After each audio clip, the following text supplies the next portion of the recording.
안녕하세요. 좋은 하루 보내세요. 저희 채널이 마음에 드셨다면 좋아요와 구독 부탁드려요. 여러분의 응원이 힘이 된답니다. 자, 이제 실화를 하나 들려드릴게요. 내 평생 남에게 빚지는 걸 가장 두려워하며 살았어요. 하지만 마지막에 가장 큰 손해를 이른바 내 사람에게서 보게 될 줄은 몰랐습니다.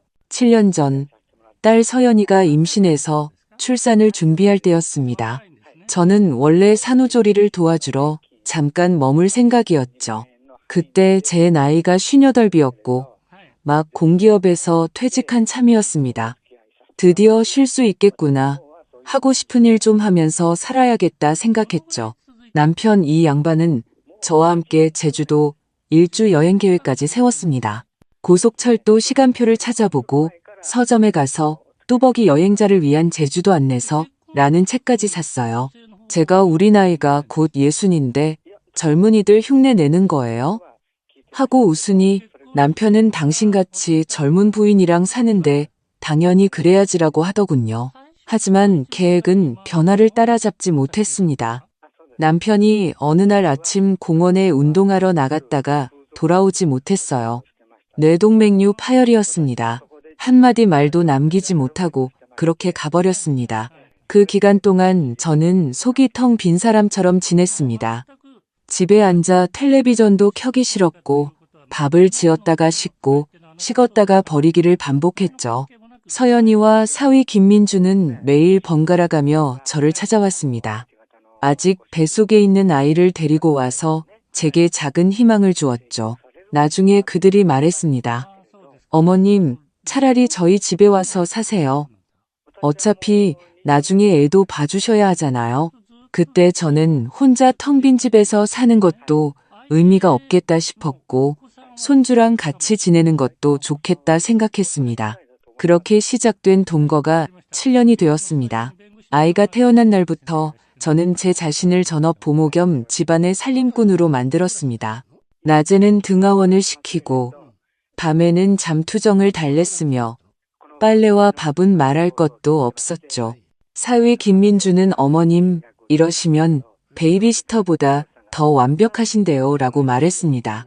그는 입에 발린 말을 잘했고 평소에도 다정한 편이었습니다. 제가 좋아하는 약과를 사오거나 명절에는 작은 가전제품을 선물하곤 했죠. 저를 친어머니 같다고 했습니다. 그때는 그 말이 참 따뜻하게 들렸습니다. 하지만 돈 문제에 있어서는 절대 그들에게 부담을 주지 않았습니다. 기저귀, 분유, 학원비는 모두 제가 냈습니다. 아이가 2살 되던 해 저는 강남에서 가장 비싼 영어 유치원에 보내야 한다고 고집했습니다. 1년에 1,000만 원이 넘는 돈이었죠. 김서방은 처음에는 비현실적이라며 반대했습니다. 제가 단호하게 말했죠. 이건 내가 낼 테니 너희는 신경 쓰지 마라. 그는 잠시 머뭇거리더니 이내 웃으며 말했습니다. 어머님 정말 대단하세요. 저는 그때 그가 진심으로 저를 존경한다고 생각하며 뿌듯해했습니다. 물론 대단해야죠. 제 손주인데 제가 아끼지 않으면 누가 아끼겠습니까? 하지만 아마 그때부터였을 겁니다. 그가 제 지갑이 완전히 닫혀있지 않다는 것을 알게 된 것이 사실 저는 손주에게만 후한 것이 아니었습니다. 딸 서연이에게도 마찬가지였죠. 그 아이는 어릴 때부터 저를 닮아 애교가 없는 성격이었습니다. 커서 공부하고 직장 생활하는 것도 모두 스스로 해냈고 제게 손 벌리는 법이 없었죠. 하지만 저는 그 아이의 삶이 결코 녹록지 않다는 것을 알고 있었습니다. 직장과 가정 사이에서 매일 전쟁처럼 살았으니까요. 제게는 매달 300만 원의 연금이 있었고 남편이 남긴 저축도 좀 있었습니다. 저는 평소 생활이 무척 검소해서 옷은 10년 전에 산 것들이 대부분이었고 기껏해야 신발 깔창이나 바꾸는 정도였죠. 저는 이 돈을 모두 이 가정을 지키는 버팀목이라고 생각했습니다. 여행 가기 2달 전 저희는 샤브샤브를 먹고 있었습니다. 외손주가 텔레비전에서 나오는 제주도 눈썰매장 풍경을 보고 소리쳤습니다. 할머니, 우리 저기 가요. 나 저 눈썰매 타고 싶어요. 제가 대답하기도 전에 김서방이 말을 받았습니다. 사실 제가 원래 그럴 계획이 있었습니다. 어머님, 몇 년간 너무 고생하셨으니 휴가 한번 다녀오셔야죠. 저는 잠시 멍했습니다. 그가 말을 이었습니다. 제가 비행기 표는 다 알아봤어요. 5박 6일 제주도 자유여행인데 빡빡한 일정 없이 아침에 늦잠 자도 되고 호텔도 편하고 음식도 좋은 곳으로요. 어머님이랑 서연이 그리고 아이까지 셋이서 다녀오세요. 저는 일이 많아서 못 갈 것 같아요. 저는 정말 놀랐습니다. 그는 평소 돈 문제에 꽤 깐깐했는데 우리 여행 가라고 먼저 돈을 쓰겠다고 말한 적이 한 번도 없었거든요. 그날 그는 말을 정말 예쁘게 했습니다. 제 마음속에서 갑자기 뜨거운 기운이 솟아올랐죠. 그가 말했습니다. 이번 여행은 어머님께 드리는 작은 상이에요. 7년간의 헌신에 감사하는 마음입니다. 서연이도 옆에서 거들었습니다. 엄마, 이번에는 정말 가서 푹 쉬고 와. 집안일은 걱정하지 말고 우리가 다 알아서 할게. 저는 처음에는 좀 미안한 마음이 들었지만 김서방이 또 웃으며 말했습니다. 어머님, 걱정 마세요. 제가 어머님 해외 보내놓고 몰래 이사가는 그런 사람 아니에요. 저도 그 말에 웃고 말았습니다. 다음 며칠간 저는 손주짐을 챙기느라 바빴습니다. 새 패딩 점퍼와 기모 바지를 사주고 일부러 데리고 나가 스노부츠까지 신겨봤죠. 아이는 부츠를 신고 거울 앞에서 빙글빙글 돌며 웃었습니다. 할머니, 나 눈에 전사 같지? 그럼 넌 세상에서 제일 멋져. 저는 그들에게 말하지 않고 몰래 흰 봉투 하나를 서연이의 화장품 파우치에 넣어두었습니다. 50만 원의 용돈이었죠. 가서 마음에 드는 거라도 사라고요. 그 아이는 먼저 손 벌리는 법이 없지만 엄마인 저는 항상 알려주고 싶었습니다. 엄마가 아직 여기 있다. 엄마는 영원히 내 편이다. 출발 전날 밤, 우리 네 식구는 식탁에 둘러앉아 전골을 먹었습니다. 아이는 제주도에 가져갈 공룡 모형에 대해 제잘거렸고 서연이는 제게 반찬을 집어주었으며 김서방은 술을 따르며 말했습니다. 어머님, 이 여행은 어머님께서 받으실 자격이 충분합니다. 지난 7년이 직장 생활이었다면 벌써 사장님 되셨을 거예요. 저는 입으로는 자네 입은 정말 못 당하겠네라고 웃었지만 마음속으로는 정말로 내가 몇 년간 쏟은 정성을 이들이 다 기억하고 있구나라고 생각했습니다. 그날 밤 설거지를 하다가 무심코 부엌 창밖에 달을 보았습니다. 밝게 빛나는 것이 마치 하늘에서 누군가 저를 보고 있는 것 같았습니다. 저는 마음속으로 남편에게 조용히 말했습니다. 여보, 봤지? 나 우리 딸 시집 잘 보냈어. 그리고 나도 이 집에서 나름대로 잘 지내고 있어. 저는 정말로 제가 행복하다고 느꼈습니다. 공항에 도착했을 때 오히려 가장 침착한 사람은 저였습니다. 외손주는 신나서 깡충깡충 뛰며 제게 물었습니다. 할머니, 비행기가 구름 위로 날아갈까? 서연이는 편의점에서 커피를 사며 비행기에서 마실 뜨거운 커피 한 잔을 더 챙겼습니다. 저는 아이의 손을 잡고 탑승구 근처 의자에 앉아 생각했습니다. 이번 여행은 내 퇴직 이후 가장 기대할 만한 여행이구나. 표는 이미 받았고 짐도 붙였습니다. 탑승까지는 40분이 남아 있었죠. 저는 휴대폰을 꺼내 무심코 화면을 넘기며 친구들에게서 온 메시지가 없는지 확인했습니다. 그때 카카오톡 알림이 2개 떴습니다. 발신인은 김민준이었습니다. 저는 의아했습니다. 회사 일로 바빠서 오늘 우리 배웅하러 못 온다고 했는데 이 시간에 웬 음성 메시지일까? 저는 메시지를 눌러 나중에 듣기를 누르려다 손가락이 미끄러져 그만 바로 재생 버튼을 누르고 말았습니다. 처음부터 그의 목소리였습니다. 아주 익숙한, 약간은 아양 떠는 듯한 경쾌한 목소리. 저는 서연이에게 보낸 메시지인 줄 알았습니다. 하지만 그의 첫마디는 제 등골을 서늘하게 만들었습니다. 엄마, 장모님이랑 서연이 오늘 제주도 갔어. 내가 왜 여행 보내줬는지 알아? 장모님이 드디어 나 차 사라고 5천만 원 주시기로 했거든. 당연히 잘해드려야지. 내가 몇 달 동안 얼마나 친아들처럼 굴었는데 일단 비위 맞춰드려야 나중에 또 무슨 일 있을 때 돈을 내주시지.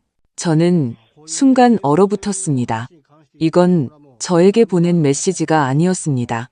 자기 친어머니에게 보낸 거였죠. 머릿속이 윙하고 울리면서 마치 어딘가 틈새에 끼어 움직일 수 없는 기분이었습니다. 첫 번째 음성 메시지의 충격에서 벗어나기도 전에 두 번째 메시지가 또 재생되었습니다. 이번에는 가벼운 톤으로 웃으며 말하고 있었습니다. 엄마, 이번에 엄마랑 아빠는 같이 못 가서 서운해하지 마. 내가 일부러 그런 거야. 저 세 사람 먼저 놀다 오게 하고 장모님 기분 좋게 돈 내주시게 한 다음에 다음 주에 내가 엄마랑 아빠 모시고 그 좋아하시는 온천 호텔 데려갈게. 1박에 50만 원짜리. 내가 다 낼 테니까 걱정 마. 내가 당연히 엄마 아빠를 잊었겠어? 저는 온몸에 찬물을 뒤집어 쓴 것 같았습니다. 50만 원짜리 위로상. 제 마음속에서 그토록 빛나고 따뜻하며 다정했던 사위가 불과 2분 30초 만에 투자 수익률을 계산하는 사업가로 변해 있었습니다.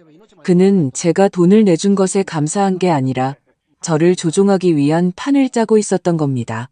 친아들처럼 연기했다고 말하다니. 세상에, 그럼 지난 7년간 나는 그와 함께 연극을 하고 있었던 걸까요? 저는 그 자리에 못 박힌 듯 서 있었습니다. 휴대폰을 너무 꽉 쥐어 손가락 마디가 하얗게 질렸습니다. 손주가 옷소매를 당기며 할머니, 왜 그래? 라고 물었지만 저는 정신을 차릴 수 없었습니다. 서연이가 커피를 들고 돌아와 제 얼굴을 보자마자 미간을 찌푸렸습니다. 엄마, 괜찮아? 어디 아파? 저는 입을 열었지만 목이 너무 말라 말이 나오지 않았습니다. 그저 힘겹게 고개를 끄덕이고는 들끓는 속을 억누르며 말했습니다. 좀 안 좋아. 머리가 약간 어지럽네. 날씨가 더워서 그런가. 서연이가 쭈그리고 앉아 제 이마를 짚었습니다. 잠을 잘 못 잤어? 병원부터 갈까? 안 가. 제 목소리가 차갑게 들렸습니다. 너희끼리 가. 난 집에 갈게. 그녀는 당황했습니다. 엄마, 지금 공항인데? 표 취소하기도 곤란해. 그냥 앉아서 좀 쉬면 안 될까? 저는 무너지려는 표정을 필사적으로 유지하며 말했습니다. 너희가 얼마나 기대했는데 나 때문에 망치지 마. 난 정말 안 되겠어. 집에 가야겠. 손주가 실망한 얼굴로 저를 보았습니다. 할머니, 가지 마. 나 할머니랑 같이 눈썰매 타고 싶단 말이야. 저는 아이의 작은 손을 잡고 억지로 미소를 지으며 말했습니다. 할머니 대신 한 번만 타줄래? 할머니가 몸이 좀 안 좋아서 먼저 집에 가야 할 것 같아. 저는 자리에서 일어나 캐리어를 들었습니다. 동작이 너무 느려서 마치 연극 무대의 소품처럼 느껴졌습니다. 서연이는 아직 망설이고 있었습니다. 저는 그녀의 어깨를 가볍게 밀었습니다. 가. 비행기 표 취소도 안 되는데 낭비하지 마. 그녀는 마침내 고개를 끄덕였습니다. 그럼 엄마, 집에 도착하면 꼭 연락 줘. 걱정되니까. 저는 알았어. 두 글자로만 대답했습니다. 그리고 그렇게 혼자 캐리어를 끌고 탑승구를 떠났습니다. 제 마음속에 커다란 구멍이 뚫린 그 집을 떠났습니다. 아래층으로 내려가는 길, 전면 유리창으로 오후의 햇살이 쏟아져 들어왔습니다. 공항의 냉방은 충분했지만 저는 온몸에 땀이 흘렀습니다. 캐리어가 타일바닥 위에서 딸깍 딸깍 소리를 냈습니다. 그 소리 하나하나가 제 가슴을 치는 것 같았습니다. 저는 느리게 걸었습니다. 한 걸음 한 걸음이 손미를 걷는 것 같았습니다. 부드러운 게 아니라 허망했습니다. 저는 울지 않았습니다. 눈물 한 방울도 감히 흘리지 못했습니다. 만약 지금 제가 울어버리면 서연이는 분명 가지 않을 테니까요. 그 아이는 이 여행을 취소하고 아이를 데리고 저와 함께 집으로 돌아갈 겁니다. 그러면 저는 모든 것을 설명해야 하고 굳이 보지 않아도 될 평화의 껍질을 찢어 밝혀야 할 겁니다. 하지만 저는 찢고 싶지 않았습니다. 갈등이 두려워서가 아니었습니다. 아이에게 이 모습을 보이고 싶지 않았기 때문입니다. 제 외손주는 아무 잘못이 없습니다. 그는 아직도 이 여행이 할머니를 위한 상이라고 믿고 있습니다. 저는 이 모든 것을 대중 앞에서 웃음거리로 만들 수 없었습니다. 택시를 기다리는 줄에 서서 저는 기둥 옆에 서 있었습니다. 주변의 가족, 연인, 배낭여행객들을 보았습니다. 모두가 들뜨고 기대에 찬 얼굴이었습니다. 저는 약속을 어기고 일찍 퇴장한 여행객 같았습니다. 제가 원래 그들 중 하나였어야 한다는 사실을 아무도 몰랐습니다. 기사님이 어디로 가냐고 물었을 때 저는 순간 집 주소를 말할 수 없었습니다. 몇 초간 멍하니 있다가 겨우 서초동 교대역 근처요라고 쥐어짰습니다. 차를 타고 가는 내내 저는 말이 없었습니다. 창밖의 차들은 빠르게 스쳐 지나갔지만 제 생각은 진흙탕 속에서 허우적거리는 것 같았습니다. 한편으로는 그 두 개의 음성 메시지를 떠올렸고 다른 한편으로는 지난 몇 달간 김서방이 보여준 모든 효행을 떠올렸습니다. 저와 함께 영양제를 사러 가고 한밤중에 약을 가져다 주고 매일 안부를 묻고 꽃을 사오고 식사를 대접했던 일들. 저는 당시의 친구들에게 내 사위는 아들보다 낫다고 감동해서 말하기까지 했습니다. 결과는요. 이 모든 것이 제가 5천만 원을 기꺼이 내놓게 하려는 준비 작업이었다니. 그 5천만 원은 저와 남편이 20년 넘게 모은 노후 자금의 버팀목이었습니다. 제가 아플 때 간병인을 쓰거나 인생의 마지막 길을 가는데 쓰려고 했던 보루였습니다. 그가 나중에 또 무슨 일 있을 때 돈을 내주시지라고 한 말은 저라는 사람과 제 연금까지 모두 인간 자동입 출금기로 만들어버렸습니다. 그는 또 친아들처럼 연기했다고 했습니다. 연기조차 제대로 못한 주제에 집에 돌아와 문을 2번 잠그고 캐리어를 내려놓자마자 저는 거실 바닥에 주저앉았습니다. 저는 계속 울지 않았습니다. 가방에서 그 봉투를 꺼낼 때까지는요. 서연이에게 주려던 50만 원 용돈 봉투였습니다. 저는 원래 작은 쪽지를 써두었죠. 내 돈 쓰지 말고 내 자신을 위해 써라. 이제 그 쪽지는 제 손안에 놓여 있었습니다. 글씨는 아직 마르지도 않았죠. 그 순간 저는 정말로 눈물을 터뜨렸습니다. 돈 때문이 아니었습니다. 믿음이 산산조각 나는 소리가 너무나도 컸기 때문입니다. 일이 이렇게 된 데에는 사실 오래전부터 조짐이 있었습니다. 의심하지 않았던 것은 아닙니다. 하지만 그때는 제가 이용당하는 것이 아니길 너무나도 바랐기에 한쪽 눈을 감고 외면했던 겁니다. 석 달 전 김서방이 갑자기 저녁에 산책을 가자고 했습니다. 우리는 예전에도 가끔 같이 아파트 단지 공원을 걷곤 했습니다. 그는 어머님 운동도 시켜드리고 저도 살 뺄 겸이라고 말했죠. 그날 그는 유난히 살가웠습니다. 걸으면서 자기 차 이야기를 꺼냈습니다. 낡아서 상태가 안 좋고 에어컨을 켜면 냄새가 나고 고객을 태우고 다니기 창피하다고 했습니다. 심지어 전조등이 나간 적도 있었다고요. 저는 듣고 고개를 끄덕였습니다. 자네 차는 바꿀 때가 되긴 했지. 8년이나 탔고 800만 원 주고 산 중고차를 지금까지 썼으면 많이 썼지. 제가 물었습니다. 그래서 무슨 차로 바꾸려고? 그는 잠시 뜸을 들이다가 말했습니다. 사실 제가 팰리세이드 신형 7인승을 보고 있어요. 타고 다니면 폼도 나고 가족들도 편하게 탈 수 있고요. 저는 똑똑히 기억합니다. 제가 그를 놀렸죠. 자네가 무슨 사업가도 아니고 그런 큰 차를 타게? 그가 웃으며 말했습니다. 어머님, 요즘 고객들은 다 겉모습을 봐요. 제가 너무 낡은 차를 끌고 가면 집도 보려 하지 않아요. 저는 그때 별다른 반응을 보이지 않았습니다. 예산이 7천만 원이라고 넌지시 말했을 뿐이었죠. 그는 물론 지금 바로 살 수는 없죠. 아직 계획할 게 많아요라고 가볍게 말했습니다. 그때 제 직감은 이 사람이 돈을 빌리고 싶은데 말을 못하는구나였습니다. 저는 속으로 생각했습니다. 만약이 3천만 원짜리 차로 바꾼다면 좀 도와주는 것도 나쁘지 않겠다. 7년 동안 같이 살면서 나한테 밥 한 끼 덜 준 적 없고 나름대로 예의는 지켰으니까. 하지만 7천만 원이라니 제 마음속에 매듭이 하나 생겼습니다. 일주일 후 그는 갑자기 저녁상을 차렸습니다. 스테이크를 굽고 단호박 수프를 만들었죠. 서연이조차 당신 요즘 무슨 좋은 일 있어? 라며 놀랐습니다. 식사 중에 그는 마침내 입을 열었습니다. 사실 제가 역시 차를 바꾸고 싶어서요. 근데 7천만 원은 너무 비싸고 대출받기는 부담이 너무 커서요.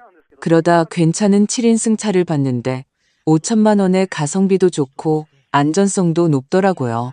말을 마친 그는 저를 보며 화제를 돌렸습니다. 어머님, 드릴 말씀이 있습니다. 제 심장이 쿵 내려앉았습니다. 그가 말을 이었습니다. 그냥 달라는 게 아니에요. 어머님께 5천만 원을 빌리고 싶습니다. 차용증도 쓸 거고요. 매달 100만 원씩 갚아서 6년 안에 다 갚겠습니다. 어머님은 지금 안정적인 연금이 있으시니 당장 급하게 돈 쓰실 일은 없으시잖아요. 걱정 마세요. 앞으로 제가 어머님 여행도 모시고 간병인 필요하시면 제가 돈 내겠습니다. 그는 진심을 다해 말했고 심지어 눈시울까지 붉혔습니다. 저는 그때 사실 마음이 흔들렸습니다. 그가 완전히 무일푼은 아니었습니다. 통장에 몇 천만 원은 있었죠. 다만 그 5천만 원이 그에게는 넘기 힘든 벽이었고 제게는 완전히 못 줄 돈은 아니었습니다. 저는 며칠을 고민했습니다. 계산기까지 두드리며 그가 할부로 갚을 기간과 이자까지 계산했죠. 마지막에 저는 스스로 아주 현명하다고 생각하는 결정을 내렸습니다. 빌려주지 말고 그냥 주자. 저는 은행에 가서 원래 3년 만기였던 정기예금을 중도 해지하고 제 보통예금에서 좀 더 보태서 정확히 5천만 원을 그에게 송금해 주었습니다. 대출 받지 말고 이자 내지 말라고요. 저는 심지어 이렇게 당부했습니다. 자네 돈은 비상금으로 남겨도 집안일이란 게 언제 돈이 필요할지 모르니까. 그가 통장 입금 내역을 확인한 순간 감격해서 제게 거의 무릎을 꿇을 뻔했습니다. 그는 맹세했습니다. 어머님, 이 은혜는 평생 잊지 않겠습니다. 어머님은 제 친어머니나 다름없습니다. 지금 생각해보면 제가 그때 감동해서 눈시울까지 붉혔다니. 저는 입금 확인증을 들고 집에 오면서 이 돈은 정말 가치 있게 썼다고 자화자찬했습니다. 아이들도 돕고 가족 간의 정도 돈독히 하고 얼마나 좋은가. 그런데 저는 왜 꿰뚫어 보지 못했을까요? 그는 애초에 갚을 생각이 전혀 없었다는 것을.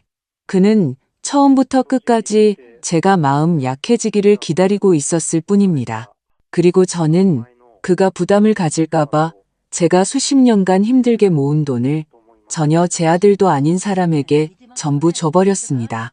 여보, 당신이 내가 이렇게 어리석었다는 걸 알면 벌떡 일어나서 나를 욕하겠죠? 그날 밤 집에 돌아와 저는 불도 켜지 않고 거실에 가만히 앉아 있었습니다.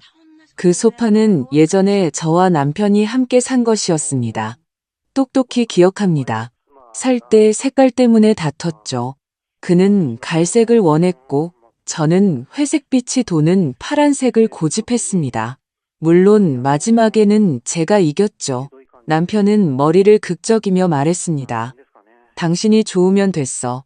하지만 지금 저는 회색빛 파란 소파에 앉아 그저 차가움만을 느꼈습니다.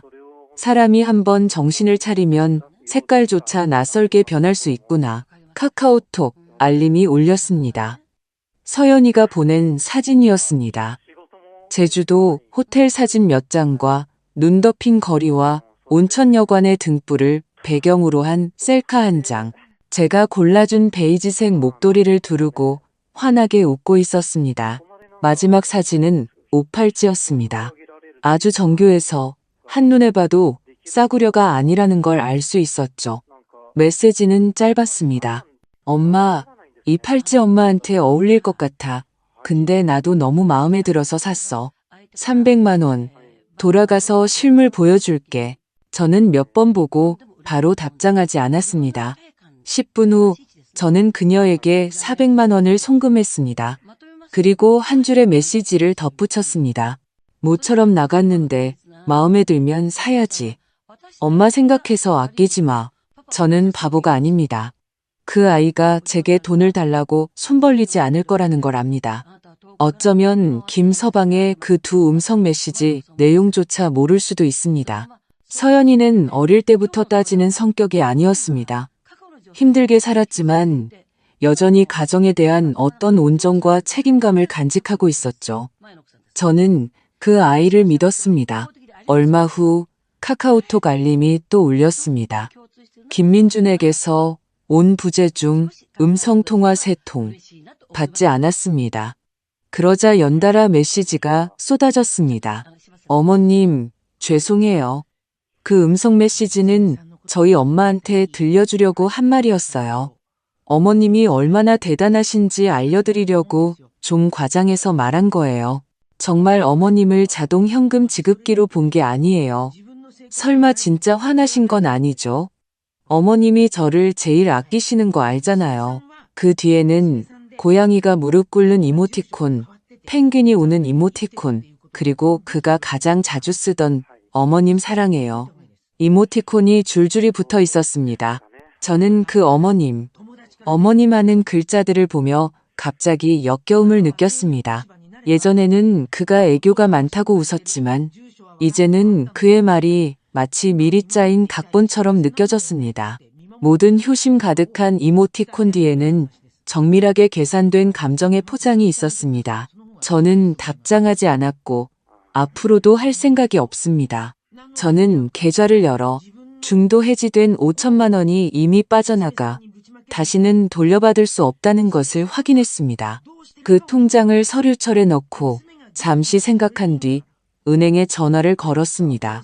보통 예금에 남아있는 돈 전부를 다시 3년 만기 정기예금으로 묶어달라고 했습니다. 전화기 저편의 직원이 물었습니다. 확실하신가요? 얼마 전에 하나 해지하셨는데요. 확실해요. 이번엔 저 자신을 위해 저축하는 거니까요. 은행에서 돌아오는 길에 저는 이마트에 들렀습니다. 처음으로 할인 코너로 가지 않았습니다. 천천히 카트를 밀며 과자 코너에서부터 생활용품 코너까지 둘러보았습니다. 평소에는 할인하는 세탁 세제를 사곤 했는데 그날 저는 향기가 나는 수입 브랜드를 골랐습니다. 병은 옅은 금색이었고 은은한 장미와 나무 향이 났습니다. 계산대에 섰을 때 제 뒤에 있던 젊은 엄마가 제 카트를 보고 웃으며 말했습니다. 와, 아주머니 정말 많이 사시네요. 잔치 준비하세요. 저는 잠시 멈칫했다가 무심코 대답했습니다. 아니요, 이제부터 제 인생을 다시 살려고요. 그녀가 웃었습니다. 와, 정말 멋진데요. 집에 돌아와 세탁기에 새 세제를 붓고 거품이 세탁기 문틈으로 흘러나오는 것을 보았습니다. 이상한 안도감이 함께 솟아올랐습니다. 저는 목록을 작성하기 시작했습니다. 집에 무엇이 필요한지가 아니라 제가 무엇을 하고 싶은지에 대한 목록이었습니다. 저는 생선회를 먹고 싶었습니다. 편의점의 모둠회가 아니라 노량진 수산시장에서 갓 든 기름기 자르르한 참치 뱃살 같은 것. 저는 주민센터의 꽃꽂이 수업에 등록하고 싶었습니다. 꽃에 대해 전혀 몰랐지만 갑자기 색과 형태의 조화가 인생의 전환점과 어떻게 닮았는지 알고 싶어졌습니다. 저는 버스를 타고 부산 감천문화마을에 가서 뜨끈한 팥빙수를 먹고 싶었습니다. 사진을 찍기 위해서가 아니라 혼자 산동네 골목에 앉아 먼 산을 보며 멍하니 있고 싶었습니다. 그 주에 저는 세 통의 전화를 걸었습니다. 하나는 여행사에 걸어 다음 달 실버 감성 투어에 등록했습니다. 강릉에 가서 3일 동안 바다가 보이는 민박에 묵을 예정입니다. 또 하나는 옛 동료 미경이에게 걸어 밥을 먹자고 약속했습니다. 태극권을 다시 배우고 싶다고 말하니 그녀는 바로 저를 자신의 새벽 운동 모임에 초대했습니다. 마지막 하나는 치과에 걸어 충치 치료를 예약했습니다.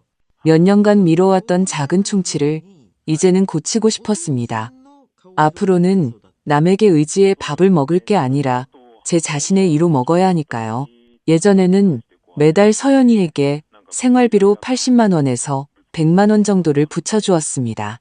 외손주가 여름 캠프나 방과 후 수업에 등록할 때면 좀 더 보태주기도 했죠. 그녀는 한 번도 달라고 한 적이 없었지만 제가 먼저 어디 부족한 데는 없니? 라고 물었습니다. 그녀는 항상 없어요 라고 했지만 저는 그래도 꼬박꼬박 돈을 보냈습니다. 조금 더 주는 것이 정이라고 생각했기 때문입니다. 하지만 그날 이후로 저는 단 한 번도 돈을 보내지 않았습니다. 그녀도 묻지 않았고 저도 말하지 않았습니다.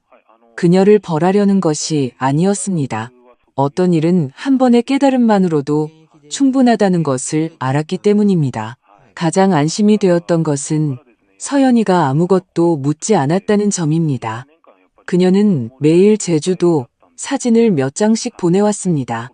오늘은 눈썰 매장, 내일은 게 요리. 그녀는 메시지로 물었습니다. 엄마, 밥은 먹었어? 감기 조심해. 저는 잘 먹었어. 방금 장미향 목욕도 했지라고 답했습니다. 그녀는 웃는 얼굴 이모티콘을 보내며 와, 엄마 정말 업그레이드 됐네 라고 답했습니다. 저는 답장하지 않았지만 마음속으로 고개를 끄덕였습니다. 그래, 나 업그레이드 됐다.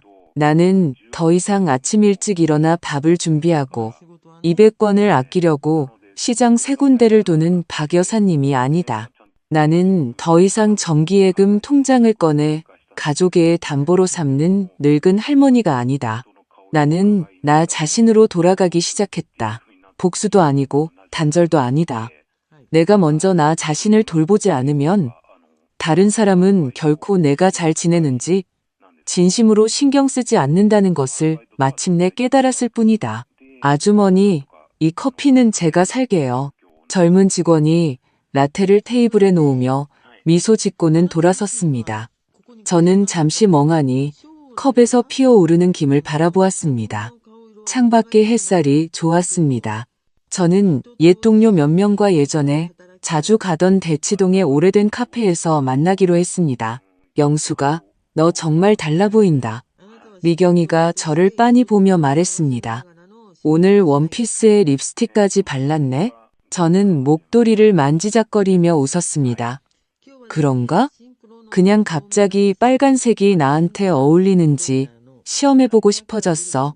너 예전에는 빨간색 제일 싫어했잖아. 너무 튄다고. 그건 예전이지. 저는 천천히 커피를 한 모금 마셨습니다. 온도가 딱 좋았습니다. 옆에 있던 해수기가 놀렸습니다. 너 혹시 연애하는 거 아니야? 오늘 뭐 남자친구라도 생겼는지 물어봐야겠는데. 저는 웃으며 대답하는 대신 컵을 내려놓고 말했습니다. 나 말이야. 최근에야 분명히 알지만 따지지 않는 것들이 뭔지 알게 됐어. 새 친구가 일제히 저를 쳐다보았습니다. 얼굴에는 뭔가 재밌는 얘기가 있구나. 빨리 말해봐라고 쓰여 있었죠. 저는 잠시 생각하다가 결국 입을 열었습니다. 저는 제주도 출발 당일 들었던 2개의 카카오톡 음성 메시지 이야기를 했습니다.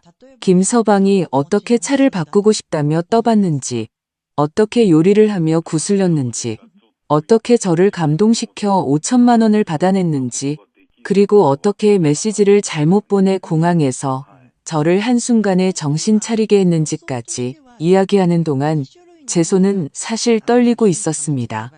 감정이 격해져서가 아니라 이 이야기를 한 번도 입 밖에 내본 적이 없었기 때문입니다. 이야기가 끝나자 몇 초간 정적이 흘렀습니다. 미경이가 가장 먼저 입을 열었습니다. 그러니까 그게 다 연기였다는 거야? 저는 고개를 끄덕였습니다. 말도 안 돼. 해수기가 테이블을 쳤습니다.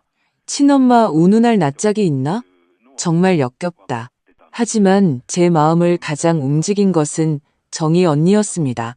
나이가 가장 많고 가장 차분한 그녀는 그저 낮은 목소리로 말했습니다. 사실 우리 중에 누가 자동화 현금 지급기 취급 안 당해봤겠어.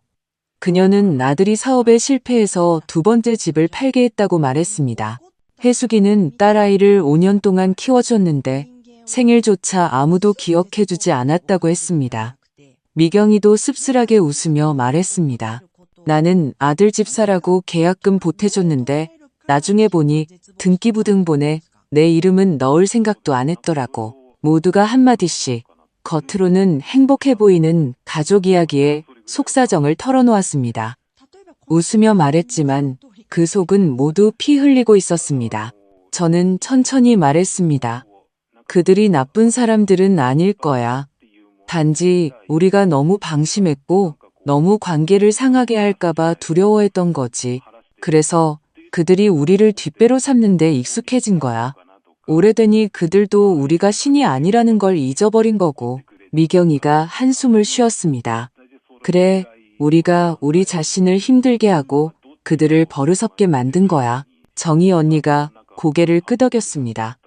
우리는 너무 다른 사람을 먼저 챙기는 데 익숙해서 우리 자신도 돌봄이 필요하다는 걸 잊었어. 그날 우리는 평소보다 더 오래 커피를 마셨고 더 많이 건배했습니다. 저는 그들을 보며 갑자기 그렇게 외롭지만은 않다고 느꼈습니다. 앞으로는 말이야, 제가 말했습니다. 우리 각자 최소한의 선은 지키고 돈도 좀 남겨두자. 따지기 위해서가 아니라 좀 더 멋지게 늙기 위해서. 혜숙이가 컵을 들었습니다. 찬성. 우리 자신의 멋진 노년을 위하여 건배. 저는 가볍게 웃으며 컵을 들었습니다. 마음속으로 한마디 했죠.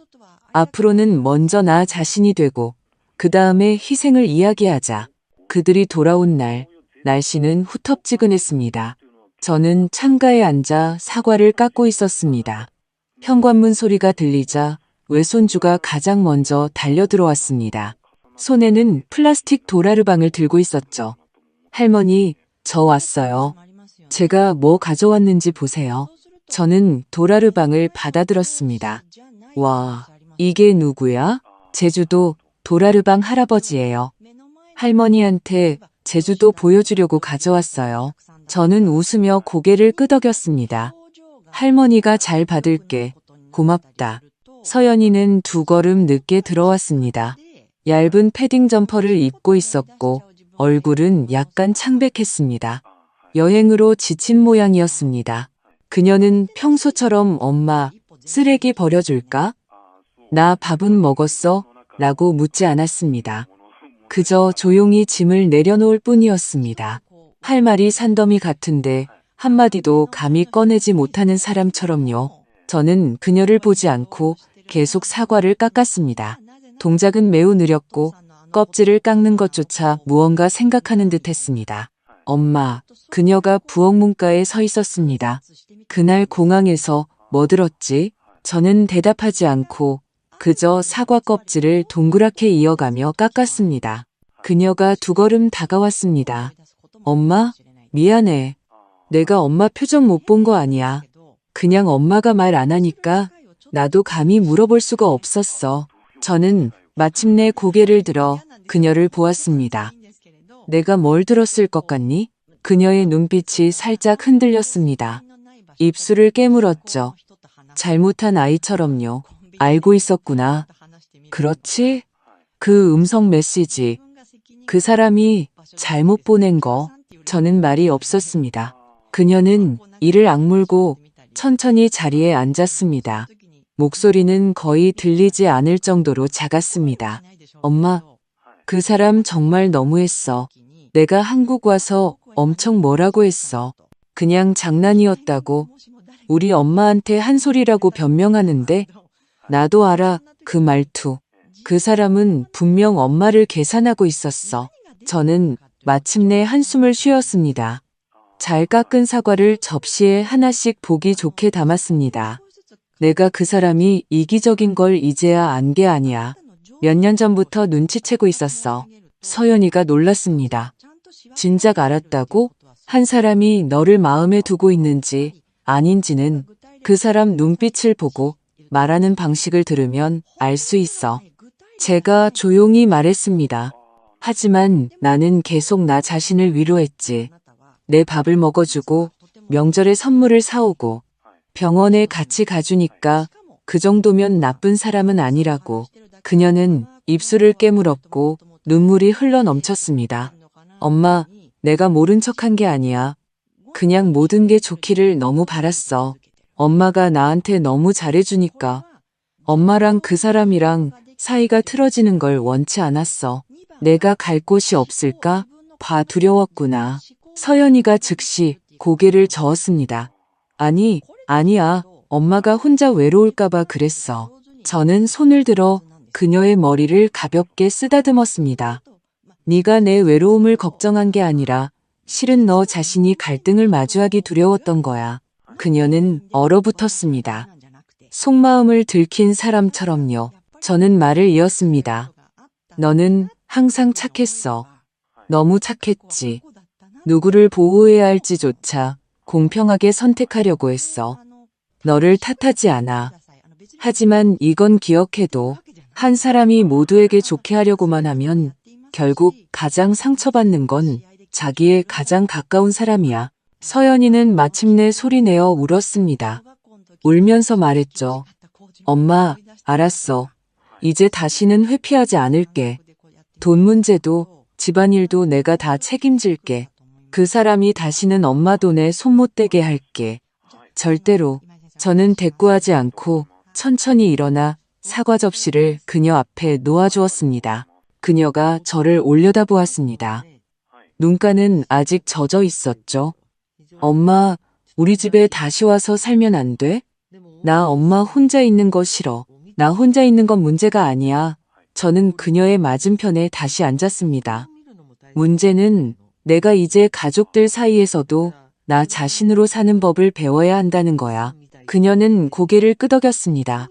마치 중요한 대사를 외우는 것처럼요. 엄마. 그녀가 잠시 망설이다가 낮은 목소리로 말했습니다. 아직 나 믿어? 저는 그녀를 보았습니다. 이 아이는 어릴 때부터 겁이 많았습니다. 어둠을 무서워하고 낯선 사람을 무서워했죠. 하지만 오직 저를 마주할 때만 강한 척했습니다. 그녀는 몰라서 그런 게 아니었습니다. 제가 실망할까봐 두려웠던 겁니다. 당연히 믿지. 제가 조용히 말했습니다.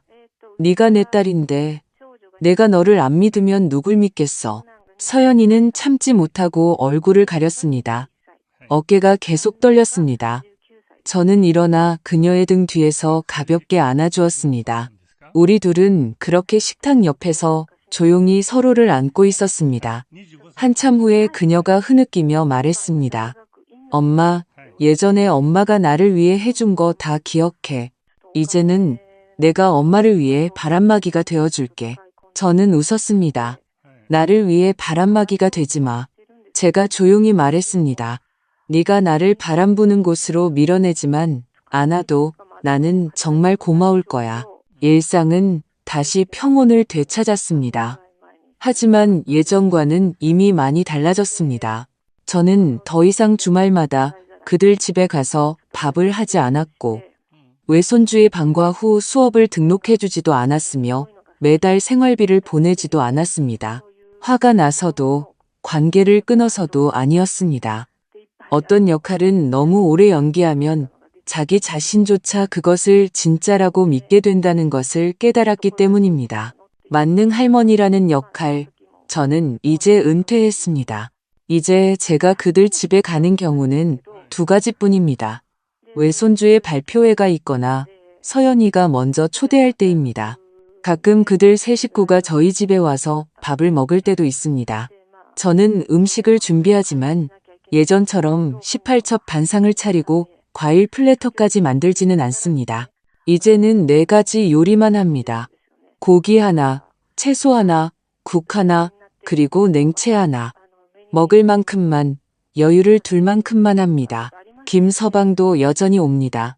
가끔 과일이나 음료수를 들고 와서는 아무 일도 없었다는 듯이 웃으며 말합니다. 어머님, 제가 그때는 정말 허풍을 떤 거였어요. 마음에 두지 마세요. 저는 그저 웃으며 고개를 끄덕이고는 말합니다. 와서 이 전구나 좀 갈아주게. 그는 전구를 갈고 창문을 닫고 쓰레기를 버립니다. 동작은 민첩하고 손주에겐 농담도 건넵니다. 할머니 집에서 제일 맛있는 냄새는 뭘까? 네가 제일 좋아하는 치킨 냄새지. 그가 말하는 모습은 예전과 똑같습니다. 하지만 저는 압니다. 그가 연기하고 있다는 것을, 그리고 저도 연기하고 있다는 것을. 저는 그가 연기하도록 내버려 둡니다. 제 마음속에서 더 이상 그가 제 아들이 되기를 기대하지 않기 때문입니다. 저는 기회를 주었고 그는 잡지 못했습니다. 그러니 이제 저는 그에게 자리를 하나 내주었습니다. 가깝지도 멀지도 않은, 예의는 있지만 정은 없는, 영원히 현관문 근처 의자에만 앉는 그런 자리. 한 번은 서연이가 조용히 제게 말했습니다. 그 사람 자기가 잘못한 거 알아. 이제 돈 이야기는 꺼내지도 못해. 저는 고개를 끄덕였습니다. 안 꺼내는 게 최선이지. 너도 기억해. 집안일은 네가 이야기해. 다시는 그 사람을 내세우지 마. 나는 내 엄마지. 너희 부부의 공동 계좌가 아니야. 그녀가 고개를 숙이며 살짝 웃었습니다. 응, 알았어. 나중에 저는 학교에 가서 외손주의 발표회를 보았습니다. 아이는 우리 가족 그림을 그렸는데 그림 속에는 할머니, 엄마, 아빠, 그리고 어설프게 생긴 개 한 마리가 있었습니다. 나중에 키우고 싶은 개라고 했습니다. 선생님이 아이가 쓴 쪽지를 읽어주었습니다. 할머니는 제가 가장 좋아하는 사람이에요. 왜냐하면 할머니는 자기 집이랑 정원이 있고 국도 끓여주기 때문이에요. 저는 웃음이 터져 나왔습니다.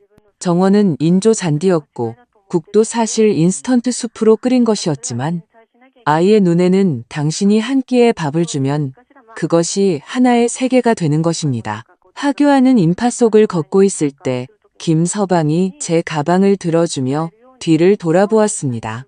어머님, 천천히 걸으세요. 넘어지실까봐 걱정돼요. 저는 고개를 끄덕였습니다. 내가 넘어질까봐 걱정하지 마. 나 아주 잘 걷고 있으니까. 그 순간 저는 정말로 제가 아주 단단하게 걷고 있다고 느꼈습니다. 몸이 건강해서가 아니라 마음이 흔들리지 않았기 때문입니다. 저는 더 이상 관계에 얽매여 제가 누구인지를 정의하지 않았고 희생을 통해 제 가치를 증명하려 하지도 않았습니다. 제게는 제 돈이 있고 제 집이 있고 제 삶의 계획이 있었습니다. 누가 제게 잘해주면 저도 화답하고 누가 거짓된 마음을 보이면 저는 예의 바르게 피했습니다. 이것이 경계이고 지금 제가 유일하게 지키고 싶은 부드러움의 방식입니다. 저는 이제 아침 6시 반에 일어나 7시에 산책을 나갑니다. 공원을 2바퀴 돌고 중간 사이즈의 라떼 한 잔을 마십니다. 설탕은 넣지 않습니다. 반만 넣어도 너무 달게 느껴지거든요.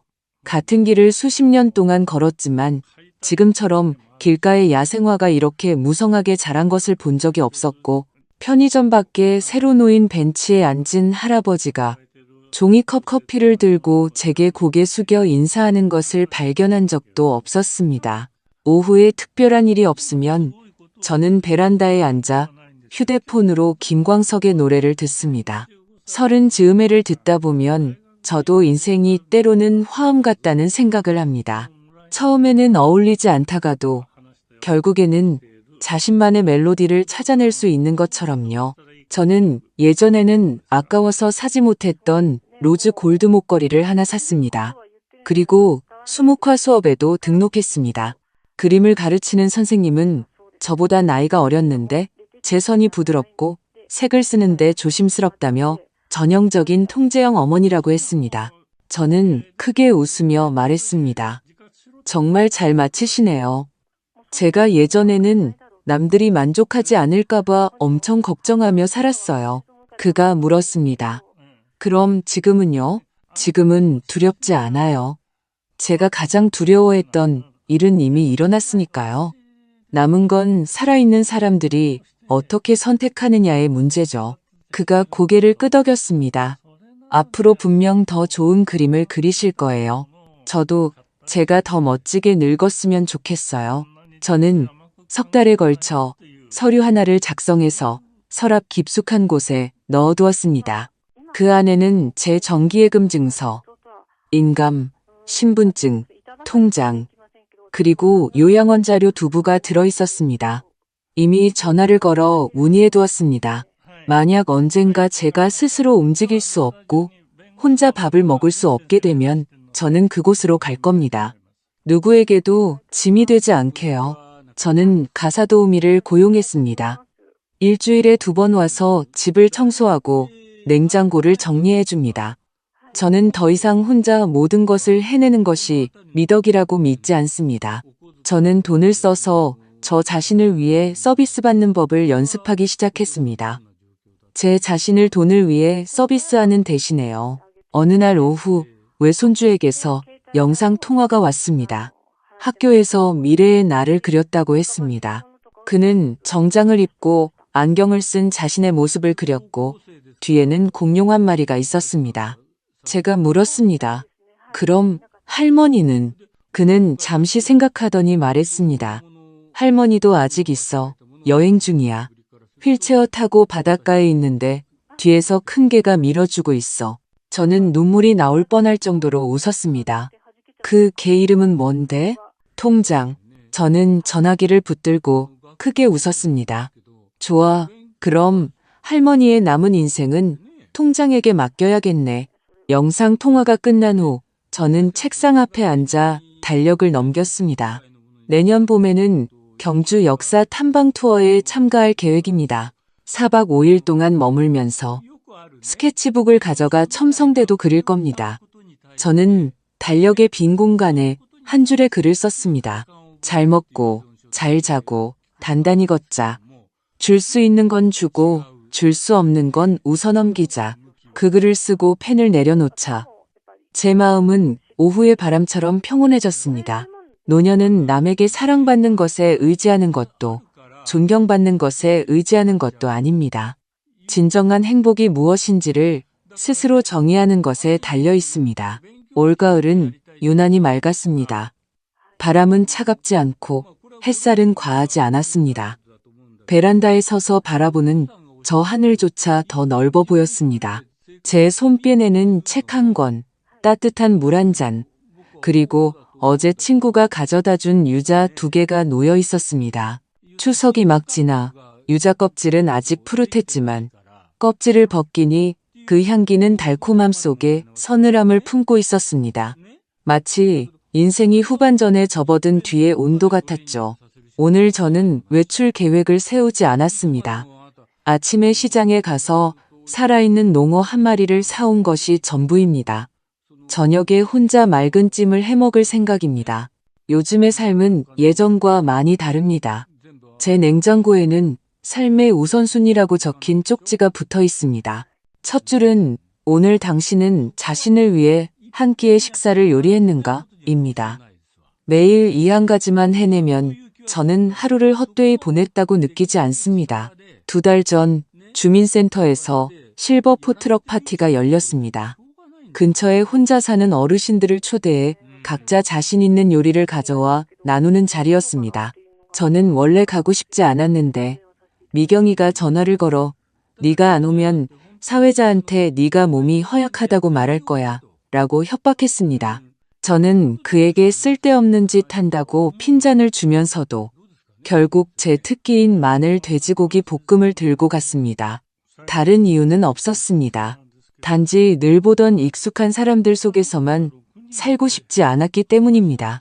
파티 날 저는 한 사람을 만났습니다. 최병문 씨라는 분으로 70살이고 은퇴 전에는 기계 공장 공장장이었다고 합니다. 제 성이 박씨라고 하자 그는 웃으며 말했습니다. 박영숙이라 꼭 옛날 가수 이름 같네요. 저는 대꾸하지 않았지만 그는 계속 혼잣말처럼 말했습니다. 저는 예전에 은퇴가 죽기 전에 준비기간인 줄 알았어요. 이제 보니 자유를 다시 배우는 재교육 기간이더군요. 그는 말이 좀 과장되었지만 나쁜 사람은 아니었습니다. 우리는 나중에 함께 걷기 모임에 참여해서 담수 쪽 가장 인기 있는 나무대 크기를 함께 걸었습니다. 그는 보온병을 가져왔고 저는 계란빵을 가져갔습니다. 우리는 바람이 미친 듯이 부는 해변 벤치에 앉아 한 사람은 전처가 어떻게 자기 옷차림이 촌스럽다고 욕했는지를 이야기하고 다른 한 사람은 사위가 어떻게 자기 예금을 거의 다 털어 체면을 차리려 했는지를 이야기했습니다. 그럼 지금도 그들과 같이 사세요? 그가 물었습니다. 아니요. 제가 말했습니다. 혼자 사는 게 아주 좋아요. 따님은 보러 오나요? 네, 착한 아이예요. 단지 가끔은 사랑이 당신을 보호해준다는 뜻은 아니더라고요. 그는 고개를 끄덕이고 더 묻지 않았습니다. 우리는 그렇게 앉아 있었습니다. 바닷바람이 불어와 제 머리카락을 헝클었지만 그는 제 머리를 쓸어 넘겨주려 손을 뻗지 않았습니다.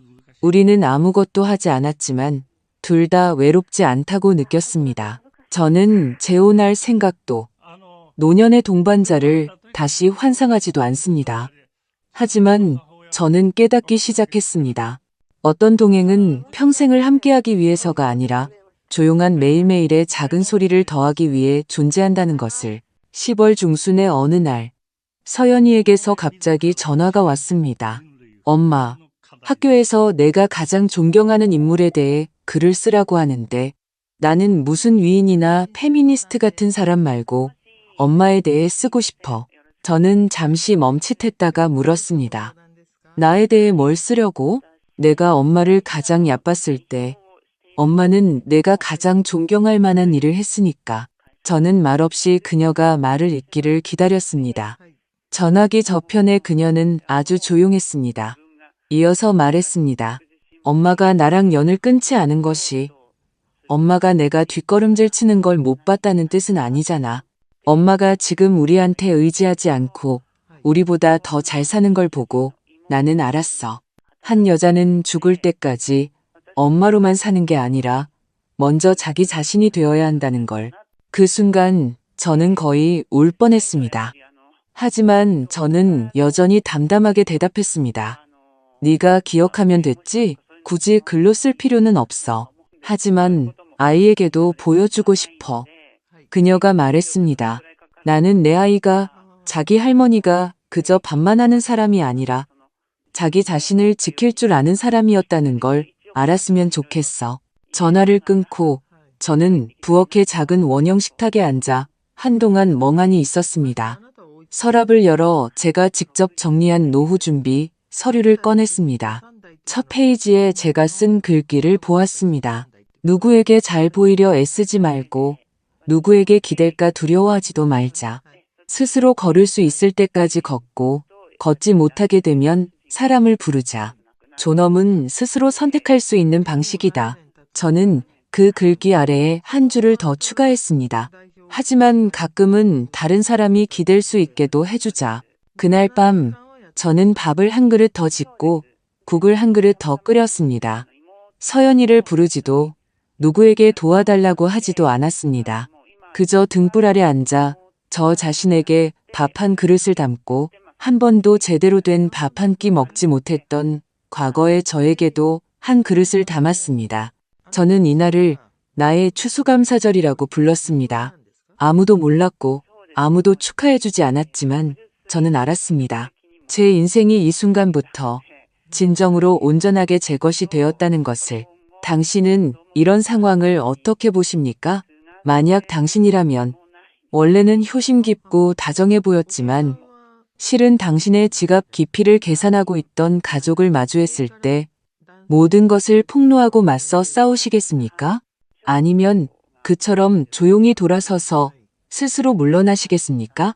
당신은 한 어머니가 수년간 헌신한 후에 가정의 화목을 위해 계속 참고 인내해야 한다고 생각하십니까? 아니면 이것은 그저 노년의 삶에서 누구나 조만간 마주하게 될 하나의 수업일 뿐일까요? 그녀는 고소하지도 소란을 피우지도 않고 그저 행동으로 경계선을 그었습니다. 당신은 이런 방식이 옳다고 생각하십니까? 너무 매정한가요? 아니면 아직 부족한가요? 가족 간의 정은 도대체 어떻게 조절해야 할까요? 그 마지막 선은 어디에 있을까요? 돈과 감정이 얽혔을 때 상처받지 않을 수 있을까요? 여러분의 생각을 듣고 싶습니다. 여러분의 경험, 여러분의 판단이 어쩌면 다른 누군가에게 가장 필요한 조언이 될 수 있습니다. 댓글창에 여러분의 생각을 남겨주시고 다른 분들의 댓글도 한번 읽어보세요. 어쩌면 당신은 이러한 문제들이 결코 당신 혼자만 겪는 것이 아니라는 것을 발견하게 될 것입니다. 만약 이 이야기가 더 많은 사람이 함께 생각하고 볼 가치가 있는 사례라고 생각하신다면 저희 채널 인생 이막 이야기를 구독해 주시고 이 영상을 당신이 아끼는 사람들에게 공유해 주세요. 모든 경험 속에는 하나의 삶의 방식이 숨어 있고 모든 토론은 한 사람의 결정을 바꿀 수 있습니다.